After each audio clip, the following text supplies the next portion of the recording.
Srisailam left bank canal SLBC టనల్లో ప్రమాదం జరిగిన విషయం మనకు తెలిసిందే. ఏదైతే టనల్ యొక్క పైభాగం కుప్పగూలి 8 మంది కార్మికులు చిక్కుకున్నారు.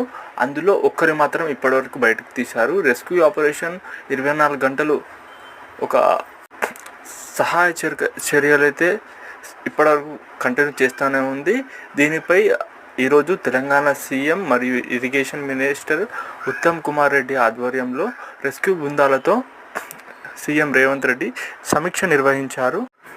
ఈ సమీక్షలో కేంద్ర మరియు రాష్ట్ర రెస్క్యూ ఆపరేషన్ టీమ్స్, జిల్లా కలెక్టర్, జిల్లా సూపరింటెండెంట్లు, శాంతికుమారి మరియు ఇతర అధికారులందరూ పాల్గొన్నారు.